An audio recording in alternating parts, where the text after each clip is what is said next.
Here we go. Stevenage, February 2024. US moves round 1. Not registered. We realised after my attempt had already been graded, got a 30, which I was very happy with. Would have broken a 5-year-old PR at the time, which I'd tied 6 months before, but would have finally beaten 31. Yes, it turns out I was not registered, something that I just genuinely did by accident. It is on my preferred events. I remember crying quite a bit in the venue, because I thought I finally broke that PR, and it would have been my first, and currently would be my only FMC podium. WCA, please let people just be added for FMC that are already like regged for the comp, like during the round, like on WCA Live. That would be nice. Seems like I'm not the only one who would like that to happen. Anyway, it still happened. I still have the sheet because they don't need it anymore. It was never a valid FMC sheet in the WCA's eyes. But let's still go through it. So the scramble is as follows. I will put it in the description. I can't be bothered to like edit text onto this video, so I'll just like put everything in the description. You're gonna use my epic Kong's design Meiying. It's struggling to focus. Anyway, so have a look around this scramble. This is the only bar on this scramble, so of course, not knowing much other than like linear Petrus, which I don't even do Petrus properly because I don't really do EO after I've done my 2x2x3. But anyway, I just kind of mess around. I know a lot of F2L stuff. Yeah. I saw this, and so I wanted to create a block with these two, this and this for a 2x2x2.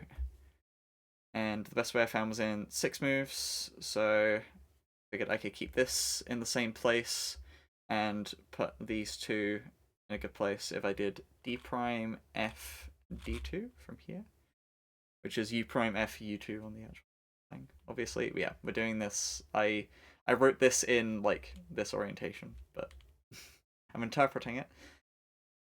So what this does is this puts in the white-blue edge and puts this one move away, so which means that in another 2 moves I can do U, F, and then pair this up, and then R prime for a 6 move 2x2x2. Then I found a 5 move continuation for an 11 move 2x2x3. You can see there's a pair here and there's a block here. I didn't do this pair, I decided to do this block, used this edge in this corner and then this edge.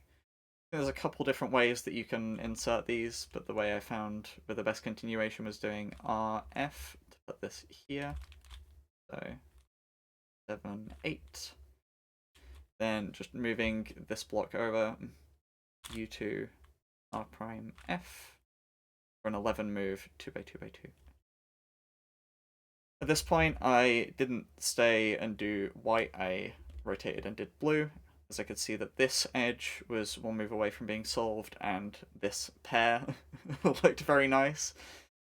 So I did 12, 13 to create this. And then doing an R here would set up this last pair. So I realised that 13 here, if I did 14 with an R2, and 15, 16 to pair this up. Now, obviously, there's like a billion different ways that you can insert a pair, so I tried everything I currently had, like see if I could just insert it normally, do some short winter variations, see if that would set up anything better. And now I should just like solve all the edges, then do some insertions, but like I'm not that confident with commutators and that sort of thing, so I just kind of wing it. But what I did find is if I did 17, moves to here, and then did a sledge for 21. That sets up this OLL. And I could already see by the, like, the CP case, oh, this is probably going to skip. So 21 to this, I did the normal way of doing this OLL, which is RU2 R prime cancel into sledge, RU2 R prime, and then a U2 to finish in 31. But I realized if I did it from the left, then because the edge here is solved rather than a U2 off, it actually cancels, it does the same thing, but it cancels the U2 AUF, so it's just solved. So 22, 23, 24, 25, 26, 27, 28, 29, 30. For a 30 move FMC. There we go. That's my 30. For those interested, I did beat this. Like, my PR wouldn't still be a 30. I do have a 28 now. But yeah, it hurt a lot of the time. Make sure you're registered for FMC, kids.